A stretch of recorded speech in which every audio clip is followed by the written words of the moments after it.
నమస్కారం. వాజీ వార్తలకు స్వాగతం. ముందుగా ఈనాటి ముఖ్యాంశాలు చూద్దాం.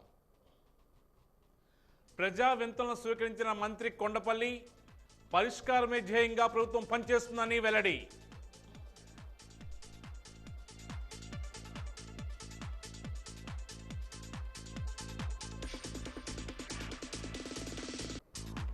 పన్ను చెల్లింపుకు 5% రాయితీ ప్రకటించిన పురపాలక సంఘం. పన్ను చెల్లింపుదారుల నుంచి స్పందన కనిపిస్తుందన్న కమిషనర్ నల్లనయ్య.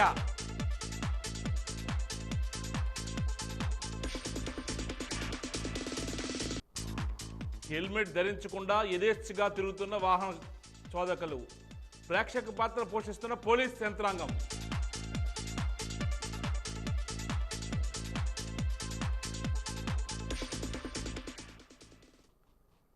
ఇక వివరాలకు వెళ్తే, ప్రజా వింతల పరిష్కార వేదిక వచ్చే వింతలను నాణ్యమైన పరిష్కారం చూడడమే ధ్యేయంగా ప్రభుత్వం పనిచేస్తుందని రాష్ట్ర సెర్ప్ ఎన్ఆర్ఐ వ్యవహారాల శాఖ మంత్రి కొండపల్లి శ్రీనివాస్ తెలియజేశారు. ప్రజా వింతల పరిష్కార వేదిక పీజీఆర్ఎస్లో ఈరోజు పాల్గొని మంత్రి ప్రజల నుండి వింతలు స్వీకరించారు. అనంతరం ఆయన మీడియాతో మాట్లాడుతూ సక్రమమైన పాలన అందించాలనే ఉద్దేశంతోనే ప్రజాప్రతినిధులు కూడా పీజీఆర్ఎస్లో పాల్గొని వింతలు పరిశీలించాలని, పరిష్కరించాలని ముఖ్యమంత్రి చంద్రబాబు ఆదేశించారని తెలియజేశారు. అందులో భాగంగానే పీజీఆర్ఎస్లో పాల్గొంటున్నామని, ప్రతి అర్జీకి సరైన పరిష్కారం చూపించి అర్జీదారుడు సంతృప్తి చెందేలా రెడ్రెసల్ చేయడం జరుగుతుందని తెలియజేశారు. ప్రతి నెల వింతలపై ముఖ్యమంత్రి సమీక్షిస్తున్నారని, ప్రజా సమస్యల పరిష్కారానికి ఎక్కువ ప్రాధాన్యత ఇస్తున్నారని తెలియజేశారు.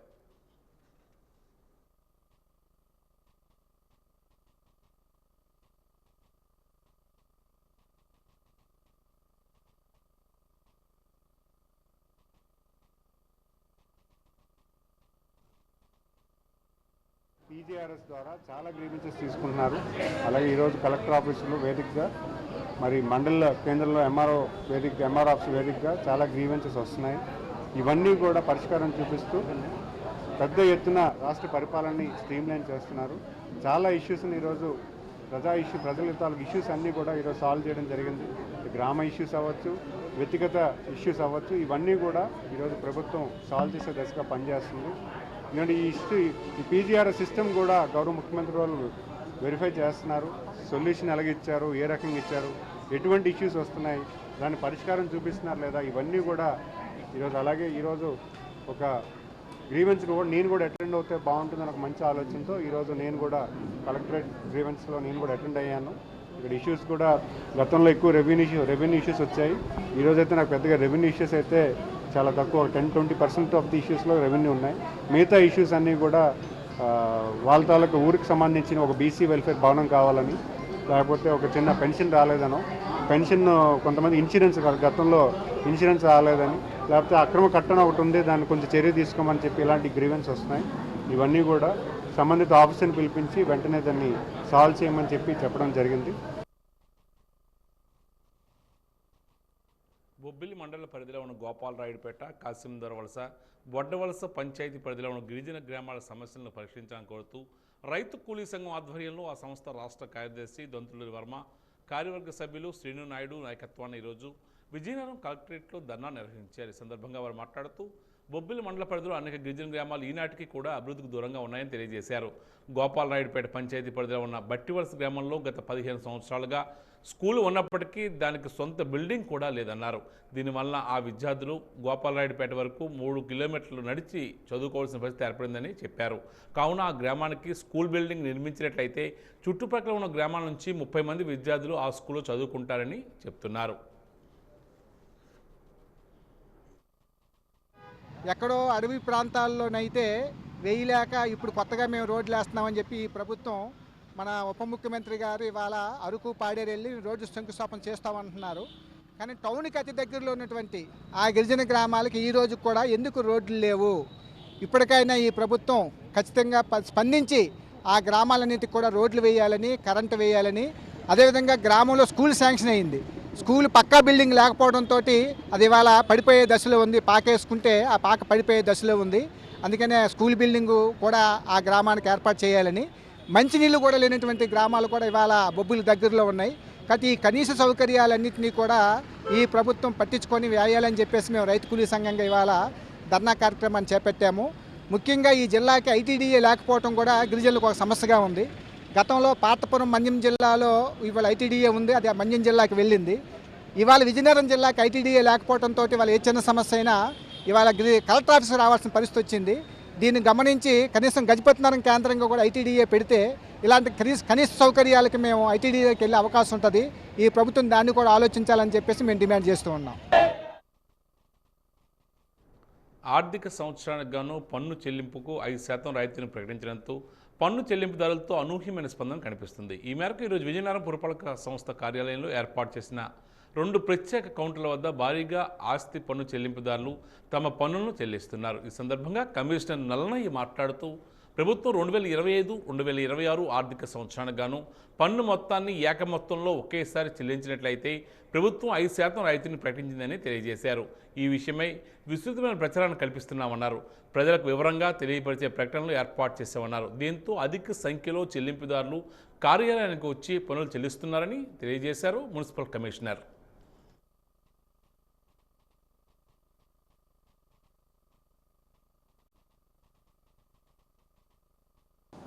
ఆంధ్రప్రదేశ్ ప్రభుత్వం విజయనగరం నగరపాలక సంస్థలోనే కాకుండా రాష్ట్రంలో ఉన్న అన్ని పురపాలక సంఘాలు, నగరపాలక సంస్థల్లో ఎవరైతే 2025-26 సంవత్సరానికి సంబంధించి ఆస్తి పన్ను అంటే ఇంటి పన్ను, ఖాళీ స్థలాల పన్ను ఏక మొత్తంలో ఒకేసారి కట్టేస్తే వారికి 5% డిస్కౌంట్ ఇవ్వడం జరుగుతుంది.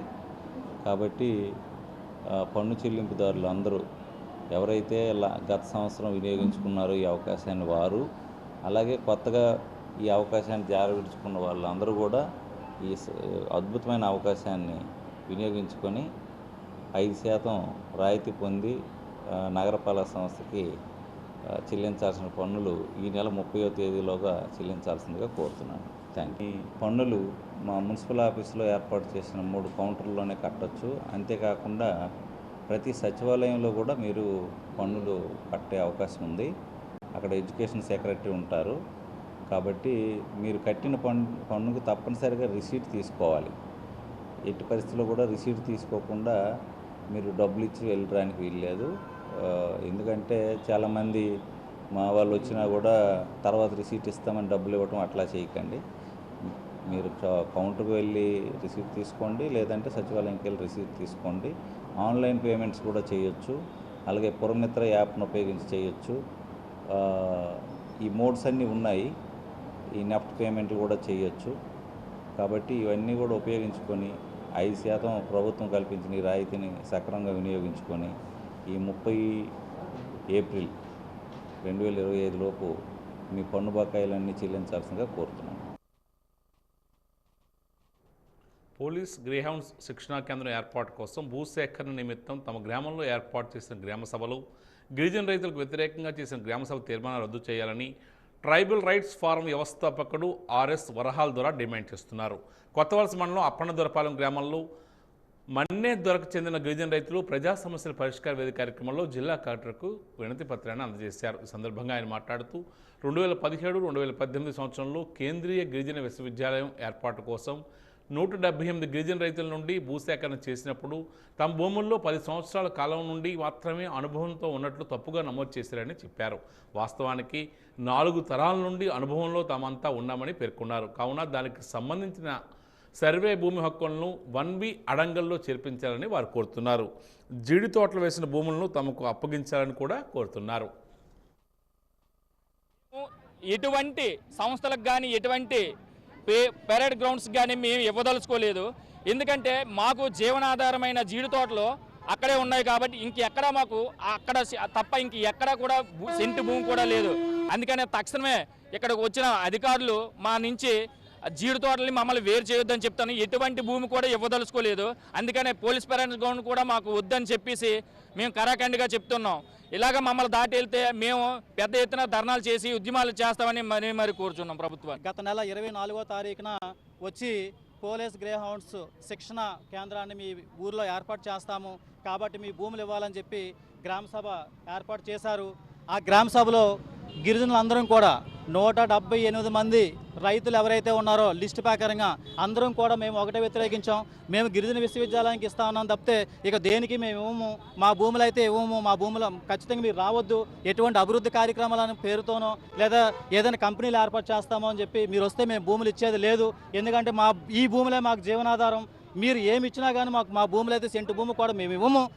మేము మీకు కావాలంటే ఇంకా పక్కన ఊర్లో ఎక్కడ చూసుకుంటే తప్పితే మా గిరిజన గ్రామాలు, మా గిరిజనుల భూములే మీకు కనిపించాయి అని చెప్పి ఆ రోజు గ్రామ సభ తీర్మానాన్ని వ్యతిరేకించాం, తిరస్కరించాం.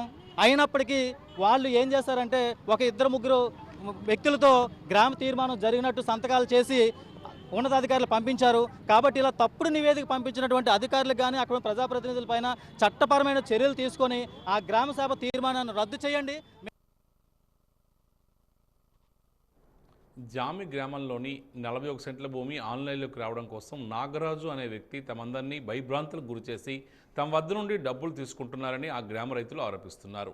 నాగరాజుపై చర్యలు తీసుకోవాలని కోరుతూ ప్రజా సమస్యల పరిష్కార వేదిక కార్యక్రమంలో జామి గ్రామ రైతులు వినతి పత్రాన్ని అందజేశారు. ఈ సందర్భంగా రైతులు మాట్లాడుతూ 1980 సంవత్సరంలో ఎకరా 64 సెంట్ల భూమిని తమకు ప్రభుత్వం ఇచ్చిందని తెలియజేశారు. పట్టాలు కూడా ఉన్నాయని, అందులో కొంత భాగం ఆన్లైన్లోకి వచ్చిందని, మరికొంత భాగం ఆన్లైన్లోకి రాకపోవడంతో తామంతా అవస్థలు పడుతున్నామన్నారు. మొత్తం భూమిని 1Bలో వచ్చేలా చర్యలు తీసుకోవాలని కోరుతున్నారు. 1 సెంటు భూమి ఉన్నది. అప్పటి నుంచి చేసుకుంటాను. అది ఆన్లైన్ అవ్వలేదు. వాకరాగరాజు నేపం తీసుకొస్తాడు. చాంతాలు డబ్బులు కట్టాం కానీ ఇంకా డబ్బులు కట్టమని డిమాండ్ చేస్తాడు. ఇంక మేము కట్టే ఓపిక లేదు. అది మాకు న్యాయం చేయమని మేము కోరుకుంటాను. గ్రామంలో సుమారు 1 ఎకరా 64 సెంట్లు మాకు గవర్నమెంట్ వారు 1980లో గవర్నమెంట్ పట్టా ఇచ్చి ఉన్నారండి. అందులో తర్వాత తదుపరి రోజుల్లో 3 ఆసాములు, 3 వారసులమే 3 భాగాలుగా పంచుకుని ఉన్నామండి. అందులో 2 భాగాలు ఆన్లైన్ అయ్యాయండి. అందులో 41 సెంటు ఆన్లైన్ అవనందువల్ల అందులో ఏదో పూర్వంబోకు ఉందని కొంతమంది అన్యక్రాంతులు అక్కడ తీసుకుని వచ్చి వాక నాగరాజు అనే వ్యక్తి మాపై డబ్బులు డిమాండ్ చేయగా ఇంతకుముందు తదుపరి మూడు పర్యాలు డబ్బులు ఇచ్చున్నామండి. భయభ్రాంతి గురయ్యి ఇక మేము అలా ఇచ్చుకోలేమని ఈ సంవత్సరం కూడా అలా వస్తే ఇక అలా ఇచ్చుకోలేమని చెప్పేసి భయభ్రాంతులతో గురించి కలెక్టర్ గారితో వినిపించుకుందామని కలెక్టర్ ఆఫీస్కి వచ్చి ఉన్నాము సార్.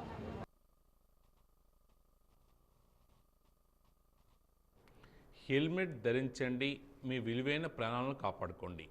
నిర్లక్ష్యం నిండు ప్రాణాలు బలి కావడమే కాదు, మీ కుటుంబాలు రోడ్డును పడేలా చేస్తుంది అని ప్రకటన చేస్తున్న పోలీస్ యంత్రాంగం నిబంధనలకు విరుద్ధంగా హెల్మెట్ ధరించకుండా విచ్చలవిడిగా ద్విచక్ర వాహనాలపై తిరుగుతున్న వారిపై చర్యలు తీసుకోవడంలో ప్రేక్షక పాత్ర పోషిస్తున్నారు.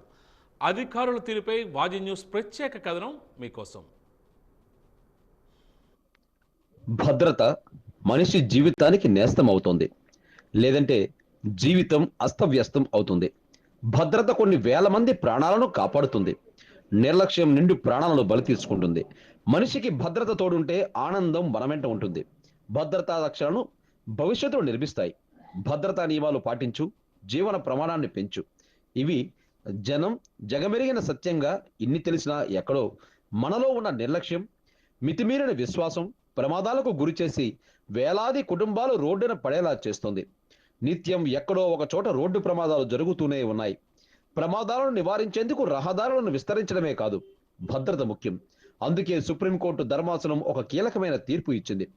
ద్విచక్ర వాహనాలు నడిపేవారు హెల్మెట్ ధరించాలని, కారు నడిపేవారు సీట్ బెల్ట్ ధరించాలని, వాహనాలు నడిపేవారు సెల్ ఫోన్ మాట్లాడకూడదని. ధర్మాసనం తీర్పు ఇచ్చిన నిబంధనలు తూచా తప్పకుండా అమలు చేయవలసిన బాధ్యత ప్రభుత్వంలో భాగస్వామ్యమైన అధికారులు మాత్రమే. నిబంధనలు అమలు చేయవలసిన పోలీస్ రవాణా శాఖ అధికారులు ఎందుకు ప్రేక్షక పాత్ర పోషిస్తున్నారు? అసలు చట్టాలు అమలు చేయవలసిన సంబంధిత శాఖాధికారులే ఆ చట్టాలను పెడచెవిన పెడుతున్నారు. రోడ్డు భద్రతా వారోత్సవాల పేరుతో వారం రోజుల పాటు తూతూ మంత్రంగా ప్రసార మాధ్యమాల్లో ప్రసారాలు చేసుకోవడం కోసం పోటీ పడుతున్న పోలీస్ రవాణా శాఖలు ప్రమాదాలను నివారించేందుకు నిబంధనలు ఎందుకు అమలు చేయటం లేదు అనేది $1 మిలియన్ ప్రశ్న. హెల్మెట్ పై ప్రజల్లో అవగాహన తీసుకువచ్చి వారిని చైతన్యవంతులు చేయవలసిన ఇరు శాఖల సిబ్బంది అధికారులే నిబంధనలకు విరుద్ధంగా వ్యవహరించడం, హెల్మెట్ లేకుండా ద్విచక్ర వాహనాలు నడపడం, సీటు బెల్ట్ పెట్టకుండా కారులు నడపడం పరిపట్టయిపోయింది.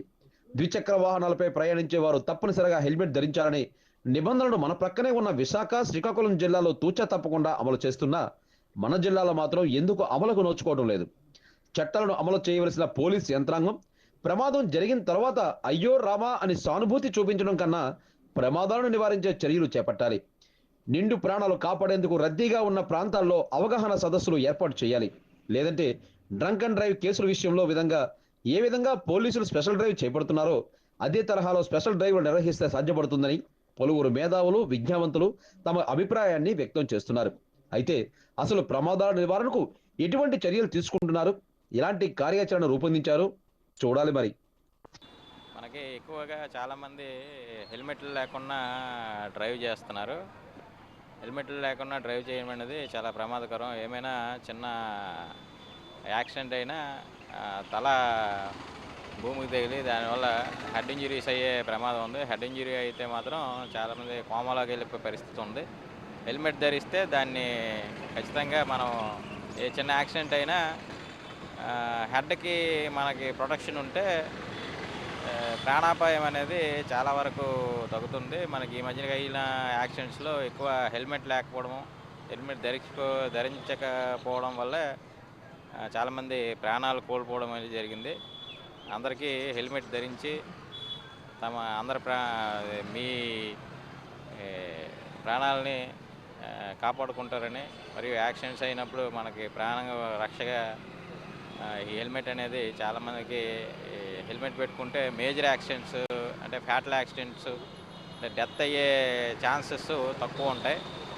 దయచేసి అందరికీ హెల్మెట్ ధరించవలసిందిగా విజ్ఞప్తి చేయడం అయింది. హెల్మెట్ అనేది రైడర్కి ఒకటే కాదండి, బ్యాక్ కూర్చున్న వాళ్ళకి కూడా హెల్మెట్ ఖచ్చితంగా తప్పనిసరిగా ఉండాలి. రూల్స్లో కూడా బ్యాక్ కూర్చున్న వాళ్ళకి కూడా హెల్మెట్ ఉంటుంది. 2 వీలర్స్లో ఇద్దరు మాత్రమే ప్రయాణించాలి. దానికి బ్యాక్ ఉన్న వ్యక్తి కూడా యాక్సిడెంట్ అయినప్పుడు ఆయనకు కూడా దెబ్బలు తగిలి ఆయన కూడా హెడ్ ఇంజరీ అయ్యే పరిస్థితి ఉంటుంది. కాబట్టి దయచేసి బ్యాక్ కూర్చున్న వాళ్ళకి కూడా హెల్మెట్ ఖచ్చితంగా ఉండాలి. బోత్ సైడ్ ఎవరైతే మనకి బండి మీద కూర్చుంటారో వాళ్ళకి కూడా హెల్మెట్ ఉంటే ప్రొటెక్షన్గా ఉంటుంది. ప్రజా సమస్యల పరిష్కార వేదిక కార్యక్రమానికి ఈరోజు ఒక వినతి వచ్చింది. విజయనగరం నగరపాలక సంస్థ కార్యాలయంలో నిర్వహించిన ప్రజా సమస్యల పరిష్కార వేదిక కార్యక్రమానికి కమిషనర్ నల్లయ్య హాజరై ప్రజల నుంచి వినతులు స్వీకరించారు. ఇంజనీరింగ్ విభాగానికి సంబంధించి ఒక వినతి వచ్చింది. వాటిని సాధ్యమైన త్వరలో పరిష్కరించేందుకు కృషి చేస్తామని కమిషనర్ నల్లయ్య తెలియజేశారు. ఈ సందర్భంగా ఆయన మీడియాతో మాట్లాడుతూ ప్రజా సమస్యల పరిష్కార వేదికకు వచ్చే వినతులను వెంటనే పరిష్కరించేందుకు కృషి చేస్తున్నామని చెప్పారు. ఈ కార్యక్రమంలో ప్రజా ఆరోగ్య అధికారి doctor Kondapalli సామూర్తి, assistant city planar Haribabu తదితరులు పాల్గొన్నారు.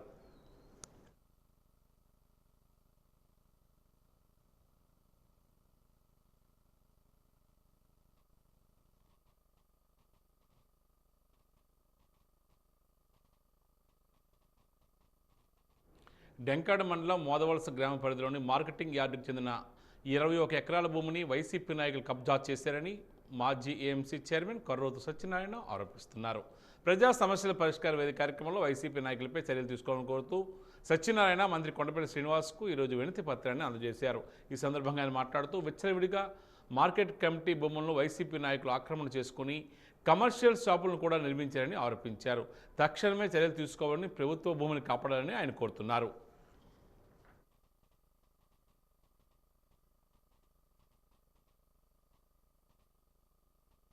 నేను గతంలో 2018 నుండి 2019 వరకు పోస్ట్పేట మార్కెట్ వ్యవసాయ కమిటీ చైర్మన్గా వ్యవహరించాను. అయితే అదే మార్కెట్ కమిటీ పరిధిలో డెంకాడ మండలం మోదవలసలో సుమారుగా 21 ఎకరం మార్కెటింగ్ పరిధిలో ఉన్నది గవర్నమెంట్ భూమి.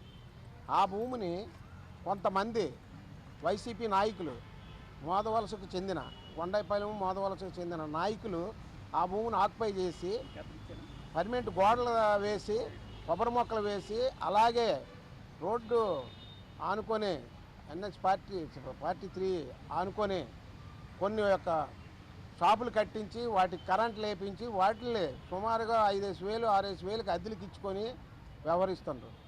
గవర్నమెంట్ భూమిని అంత విచ్చలవిడిగా వాడుకున్నటువంటి వ్యక్తుల్ని మరి రెవెన్యూ శాఖ ఏం చేస్తుంది, ప్రభుత్వం ఏం చేస్తుందో నాకైతే అర్థం అవ్వలేదు. కానీ రెవెన్యూ వాళ్ళు దాని మీద వాళ్ళతో కుమ్మక్కయ్యి, అలాగే మార్కెట్ కమిటీ వాళ్ళు కూడా దాని మీద కుమ్మక్కయ్యి ఆ యొక్క భూమిని ఆ విధంగా వైసీపీ నాయకులకి అప్పచెప్పడం జరుగుతుంది. దాని మీద తక్షణమే ఈరోజు మరి గ్రీవెన్స్ సెల్లో కలెక్టర్ గారికి అలాగే మంత్రి గారికి కొండపల్లి శ్రీనివాసరావు గారికి వాటి మీద డాక్యుమెంట్స్, వాటికి సంబంధించిన పేపర్స్, వాటికి సంబంధించిన అన్నీ కూడా జతపరిచి ఇవ్వడం జరిగింది. వారు దాని మీద యాక్షన్ తీసుకుంటామని చెప్పడం. విజయనగరం పూల్బాగ్లోని అంబేద్కర్ అశోక్ అనే వ్యక్తి 2, 3, 4 డివిజన్లకు చెందిన ప్రధాన రహదారిని కబ్జా చేశారని, ఆంజనేయ స్వామి కోవిల్ ప్రాంతంలో ఉన్న స్థలాన్ని కూడా కబ్జా చేశారని పూల్బాగ్ కాలనీ వాసులు ఆరోపిస్తున్నారు. కబ్జా చేసిన వారిపై చర్యలు తీసుకోవాలని కోరుతూ పూల్బాగ్ ప్రాంత వాసులు ప్రజా సమస్యల పరిష్కార వేదిక కార్యక్రమంలో ఈరోజు జిల్లా కలెక్టర్కు వినతి పత్రాన్ని అందజేశారు. ఈ సందర్భంగా వారు మాట్లాడుతూ స్థలాన్ని కబ్జా చేశారని, ప్రశ్నించిన వారిపై ఎస్సీ, ఎస్టీ అట్రాసిటీ కేసులు నమోదు చేస్తున్నారని వాపోయారు. అందుకే ఇంతవరకు ఎవరు కూడా కబ్జాదారుడిపై ఫిర్యాదు చేయలేదని వారు చెప్తున్నారు. కానీ ఇప్పుడు కబ్జాదారుడు ఆగడాలు మితిమీరిపోవడంతో స్వచ్ఛందంగా ప్రజలే ముందుకు వచ్చి ఫిర్యాదు చేశారని పేర్కొన్నారు. తక్షణమే ఆయనపై చర్యలు తీసుకోవాలని వారు కోరుతున్నారు. వ్యక్తి స్వార్థపరంగా ఒక ఇంటికి 100 గజాల ఇంటికి 13 ఎలక్ట్రికల్ మీటర్లు తెచ్చుకున్నాడు. అది కూడా ఎలా తెచ్చుకున్నాడు, ఎలక్ట్రికల్ డిపార్ట్మెంట్ వారు ఎలా ఇచ్చారు అన్న విషయాన్ని ఈరోజు కలెక్టర్ దృష్టికి తీసుకొచ్చాం. ఏమండి ఇది ఎంతవరకు సంబంధించం? ఒక 2 కనెక్షన్లు దాటితే మీరు ట్రాన్స్ఫార్మర్ పెట్టమని చెప్పారు కదా, 13 కనెక్షన్లు ఎలా ఇచ్చారు, ఏ బేస్ మీద ఇచ్చారు? దయచేసి గ్రీవెన్స్ ద్వారా మేము కంప్లైంట్ ఇచ్చాం కాబట్టి సోదరు కలెక్టర్ గారు మాకు న్యాయం చేయాలని కాలనీ ప్రజల తరఫున మేమందరం మరీ కోరుతున్నాం. కాలనీలో ఎస్ అంబేద్కర్ అశోక్ అనే వ్యక్తి ప్రభుత్వ స్థలాన్ని ఆక్యుపై చేసి అక్రమంగా నిర్మాణం చేయడం జరిగింది. అంతేకాకుండా ప్రధాన రహదారి అయినటువంటి 2, 3, 4 వార్డులకి వెళ్ళే ప్రధాన రహదారిని కూడా ఆక్యుపై చేసి ఎదురుగా ఉన్న స్థలాన్ని కబ్జా చేసి ఆ కబ్జా ప్లస్లో మొక్కలు నాటడం జరిగింది. అంతేకాకుండా ఆంజనేయ స్వామి కోవిలికి వెళ్ళే రోడ్డును కూడా ఆక్యుపై చేసి కోవిలికి వెళ్లకుండా భక్తులకి ఇబ్బందులు కలిగించే ప్రయత్నం చేస్తున్నారు. ఇటువంటి వ్యక్తిపై ప్రభుత్వం చర్యలు తీసుకోవాలని మేము కోరుకుంటున్నాం. వాజీ వార్తల్లో కాసేపు విరామం.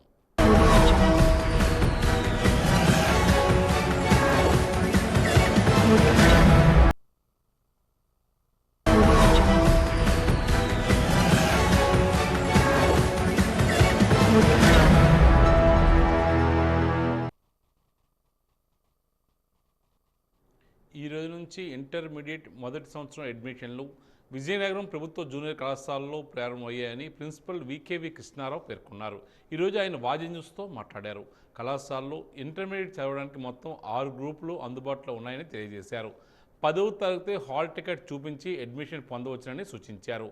సెకండ్ ఇయర్ విద్యార్థులకు ఈ నెల 1వ తేదీ నుండి తరగతులు ప్రారంభమవుతాయని ఆయన చెప్పారు. కళాశాలలో అన్ని సౌకర్యాలు ఉన్నాయని పేర్కొన్నారు. ఆసక్తి గల విద్యార్థులు అడ్మిషన్ పొందాలని సూచించారు. 2008వ సంవత్సరంలో కళాశాల స్థాపించడం జరిగిందన్నారు. గత ఏడాది ఫస్ట్ ఇయర్ 250, సెకండ్ ఇయర్ 200 మంది విద్యార్థులు చదువుకున్నారని ఆయన చెప్పారు. ఇంటర్లో చక్కని ఫలితాలు వచ్చే అవకాశం ఉందని చెప్తున్నారు.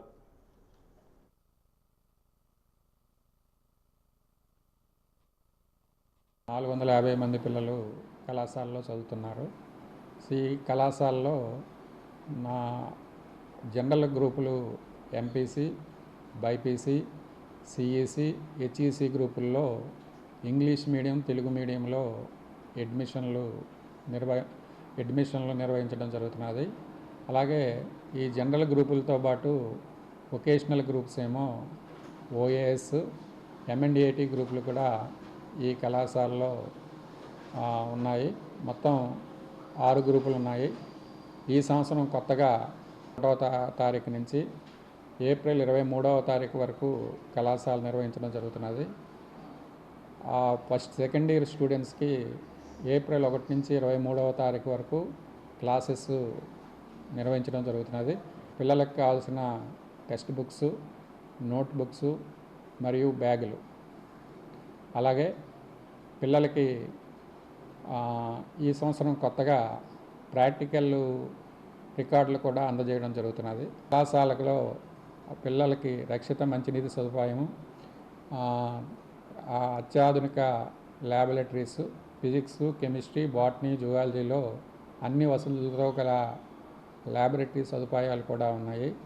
సో ఈ కళాశాలలో ఎంసెట్, AIEEE నీటు వాటికి కూడా సెపరేట్గా ఈ సంవత్సరం నుంచి విద్యాబోధన చేయడం జరుగుతుంది. పాఠశాలకి 17 సంవత్సరాల తర్వాత కొత్తగా అన్ని సబ్జెక్టులకి పోస్టులు శాంక్షన్ చేయడం జరిగింది. ఆరోగ్యమే మహాభాగ్యం అని IME అధ్యక్షుడు డాక్టర్ అశోక్ పేర్కొన్నారు. ప్రపంచ ఆరోగ్య దినోత్సవం సందర్భంగా నగరంలోని కోట వద్ద Indian medical association, Indian academy of pediatrics, AP medical and sales representative association ఆధ్వర్యంలో ప్రపంచ ఆరోగ్య దినోత్సవ వేడుకలు సందర్భంగా అవగాహన కార్యక్రమాన్ని నిర్వహించారు. ఈ సందర్భంగా ఆయన మాట్లాడుతూ ఈ ఏడాది WHO ఆరోగ్యకరమైన ప్రారంభం ఆశాజనక భవిష్యత్ అనే మంచి నినాదం ఇచ్చిందని తెలియజేశారు. ఈ అంశంపై ప్రజల్లో అవగాహన కార్యక్రమం నిర్వహించాలని పిలుపునిచ్చారు. మాతృ సంబంధిత నవజాత శిశువుల ఆరోగ్యంపై విస్తృతమైన ప్రచారం చేయాలని ఆయన చెప్పారు. బాలింతల ఆరోగ్యంపై కూడా ప్రత్యేకమైన దృష్టి పెట్టాలన్నారు. ఈ కార్యక్రమంలో doctor JC Naidu, doctor Gaurishankar, doctor Venkateswara Rao, medical and sales representative association ప్రతినిధులు పాల్గొన్నారు.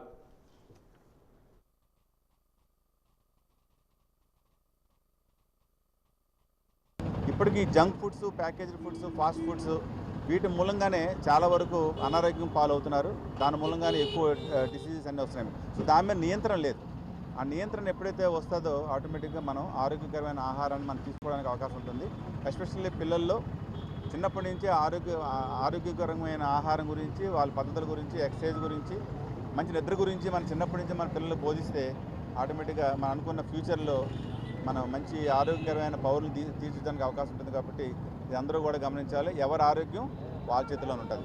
That is the important thing. అందరూ మర్చిపోకూడదు. ఆరోగ్యాన్ని వ్యక్తే ఆరోగ్యకరమైన సమాజం, ఆరోగ్యకరమైన సమాజమే దేశ అభివృద్ధి. ఈ నినాదంతో మనం ముందుకు వెళ్దాము. ప్రజలందరూ కూడా గమనిస్తారని ఆశిస్తున్నాను. గర్భిణీ స్త్రీలు మరియు పుట్టబోయే చిన్న పిల్లలు వాటి మీద ఎక్కువ వాళ్ళు కాన్సన్ట్రేట్ చేస్తున్నారు.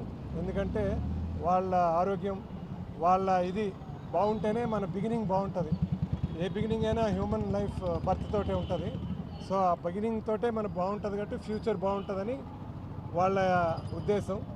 సో మన భారతదేశంలో గర్భిణీ స్త్రీలు అవనండి, లేకపోతే ఈ పెట్టిన పిల్లలు నియోనేట్స్ అంటాం, within 1 month of the delivery neonates అంటాం అనమాట. ఆ neonatal mortality rate, infant mortality rate చాలా ఎక్కువ ఉన్నది. అలాగే గర్భిణీ స్త్రీలు కూడా గర్భిణీ టైంలో చనిపోవడం కానీ, ప్రెగ్నెన్సీలో కూడా శిశువు గర్భంలోనే చనిపోవడం, అలాంటి ఇన్సిడెంట్స్ మన ఇండియాలో ఎక్కువ ఉన్నది. అది దానిపై దృష్టి పెడితే దానికి కారణాలు మెయిన్గా ఆరోగ్య లోపం, ఎనీమియా అంటాం మన రక్తహీనత, అలాగే ఇన్ఫెక్షన్స్, ఇవన్నిటి వల్ల ఈ చనిపోవడం అనేది జరుగుతుంది. సో WHO దాని మీద ఈ సంవత్సరం దృష్టి పెట్టి మనం వాటిని ఎలా ప్రివెంట్ చేయాలో, దాన్ని ఎలా ఆపగలం అన్నది చూడాలన్నమాట. సో గర్భిణీ స్త్రీలకి వాళ్ళకి ఎడ్యుకేట్ చేసి వాళ్ళకి పోషక పదార్థం ఇస్తూ, అలాగే రెగ్యులర్గా చెకప్ చేసుకోవాలని వాళ్ళని మోటివేట్ చేయాలన్నమాట. రెగ్యులర్గా చెకప్కి వెళ్తూ ఉండాలి. అలాగే పుట్టిన వెంటనే పిల్లలు కూడా దగ్గరలో ఉన్న పీడియాట్రిక్స్ డాక్టర్కి చూపిస్తూ సరైన సలహా తీసుకుని ఫ్యూచర్ బాగుండాలంటే బేస్ బాగుండాలి, ఫౌండేషన్ బాగుండాలి. సో అది ఈ health day, world health day నినాదం. ప్రముఖ వార్తా దినపత్రికలో అవిశ్వాసం తుస్ అనే వార్త ఖండిస్తూ పార్వతీపురం ఎమ్మెల్యే విజయ్ చంద్ర సూచన మేరకు టీడీపీ పార్టీ కార్యాలయంలో కౌన్సిలర్లు మీడియా సమావేశం నిర్వహించారు.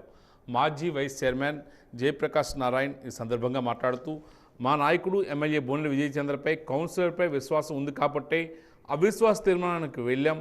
వైసీపీ వాళ్ళకు అవిశ్వాసం భయంతో వాళ్ళ కౌన్సిలర్లను బెంగళూరు, హైదరాబాద్ టూర్లకు పంపించారు. టీడీపీ కౌన్సిలర్పై ఒక దినపత్రికలో అసత్యాలు ప్రచురించడం హాస్యాస్పదం. నేను కబ్జాలు చేశానని మున్సిపల్ కార్యాలయానికి వచ్చి నిరూపిస్తే శాశ్వతంగా రాజకీయాల నుంచి తప్పుకుంటానని ఆయన అన్నారు.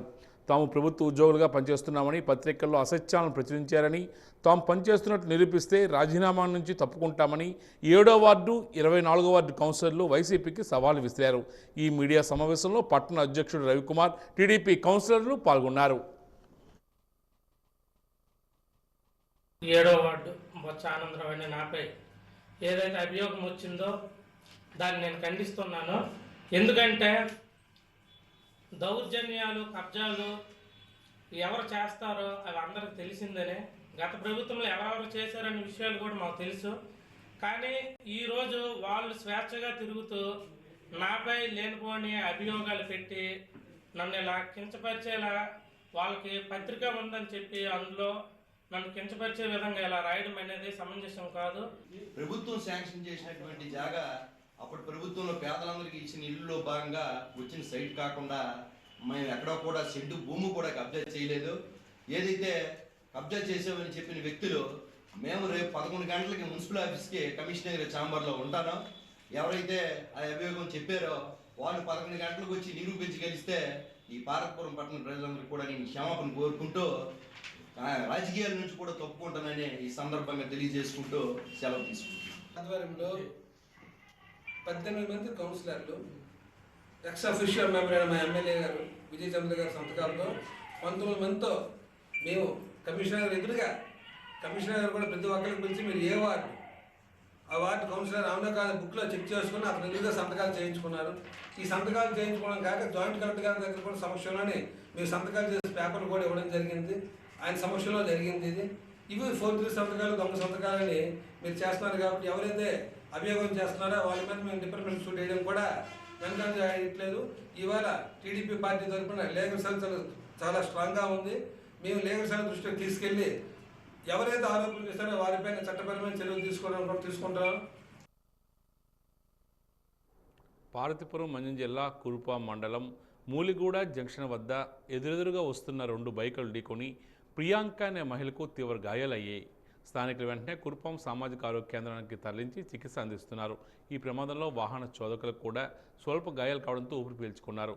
సంఘటనా స్థలానికి చేరుకున్న పోలీసులు విచారణ అనంతరం కేసు నమోదు చేసి దర్యాప్తు చేస్తున్నారు.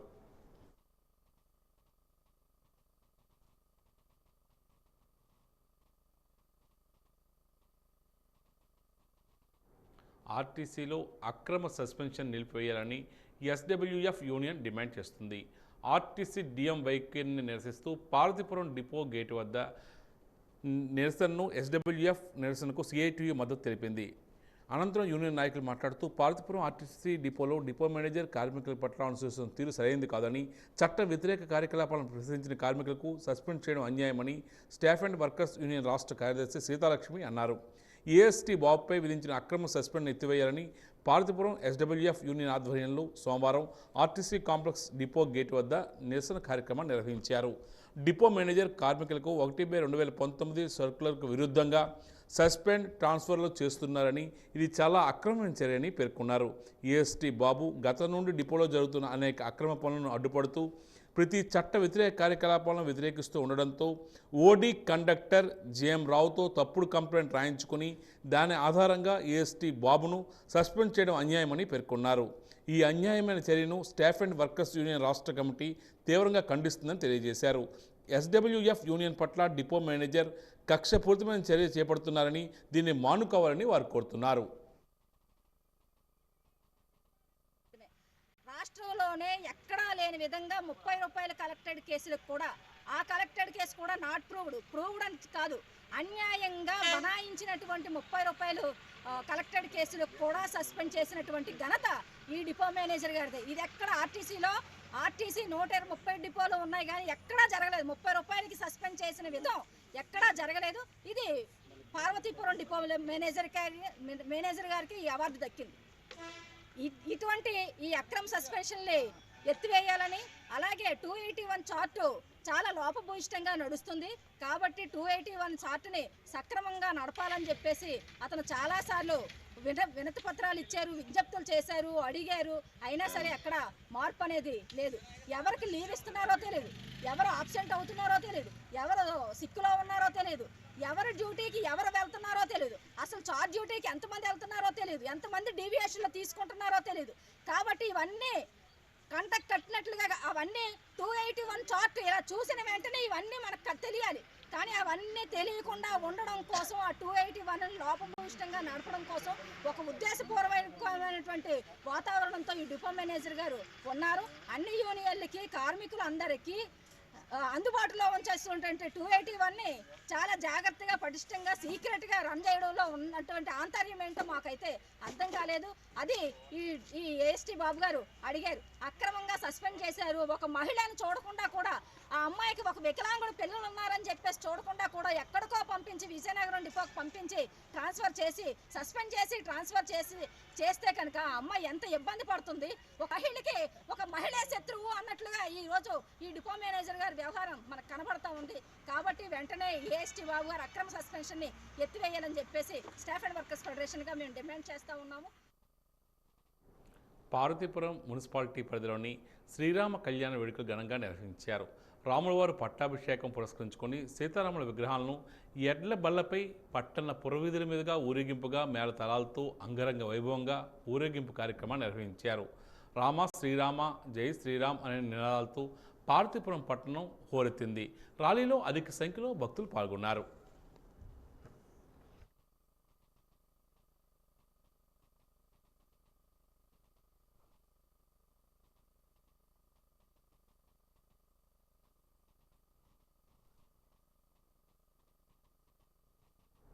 ఇక ఈనాటి వాజీ వార్తలు ముగించే ముందు ముఖ్యాంశాలు మరోసారి. ప్రజా వినతులను స్వీకరించిన మంత్రి కొండపల్లి పరిష్కారమే ధ్యేయంగా ప్రభుత్వం పనిచేస్తుందని వెల్లడి.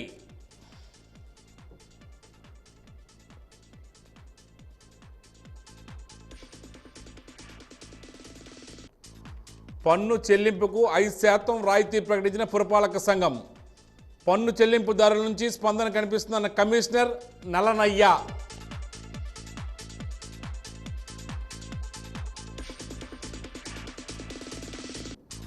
హెల్మెట్ ధరించకుండా యథేచ్ఛగా తిరుగుతున్న వాహన చోదకులు.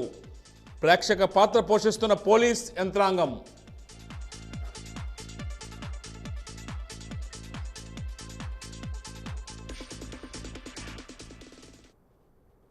వాజీ వార్తలు ఇంతటితో సమాప్తం. నమస్కారం.